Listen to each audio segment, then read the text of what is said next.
اور سندھ کے مختلف علاقوں میں کچھ دیر کے لیے شدید آندھی طوفان اور بارش کا سماں بنا.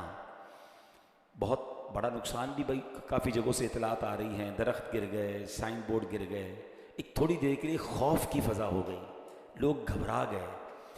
اب میں چونکہ کراچی میں جس بلڈنگ میں رہتا ہوں وہ آلموسٹ 19ویں منزل بنتی ہے، تو مجھے اندازہ تھا کہ وہاں جو ہوا کا پریشر تھا، جو ہوا کا شور تھا، اور جس طرح ہماری اس عمارت میں ایک بچوں کی اور فیملیز کی خوف کی آواز آ رہی تھی، تو میں جب یہ تھوڑی دیر بعد سب تھم گیا. یقیناً جن جن کا نقصان ہوا ہم اللہ سے دعا کرتے ہیں اللہ سب کو بہترین نعم البدل عطا فرمائے.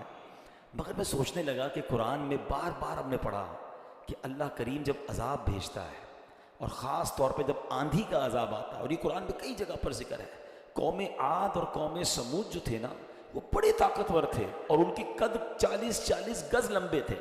پہاڑ ان کے ہاتھوں میں موم تھا، مگر ان کو عذاب کیا آیا؟ ایک ہوائی آئی، مگر وہ کیسی آندھی تھی کہ جس نے ان کو تنے، قرآن کہتا ہے، مفسرین لکھتے ہیں کہ جس طرح درختوں کے تنے گرے ہوئے ہوتے ہیں نا، اس طرح یہ سارے کے سارے مر گئے، ان کے گھر تباہ ہو گئے، ان کی پراپرٹیز برباد ہو گئیں.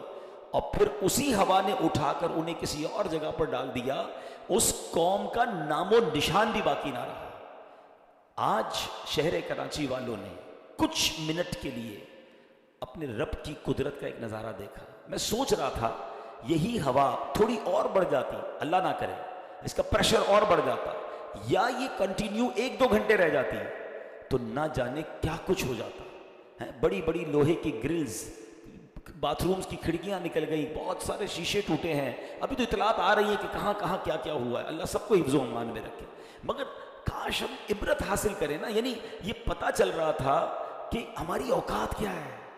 ہماری کوئی کتنے بھی مضبوط مکان بنا لیں، کتنے بھی جناب ہم کہتے ہیں نا قید ہو جائے، اپنے آپ کو کلوز کر لیں، لیکن اگر رب نے آزمائش بھیجنی ہے اور اللہ نہ کرے اگر اس کا عذاب آ جائے تو کوئی نہیں بچ سکتا. آج بہت قریب سے جنہوں نے دیکھا، خاص طور پہ جو باہر تھے، ان کو اندازہ ہوا ہوگا کہ کیا پریشر تھا ہوا کا. تھوڑی دیر کے اندر کیا کچھ نہیں ہو گیا، کتنی چیزیں ٹوٹ کر گر گئیں.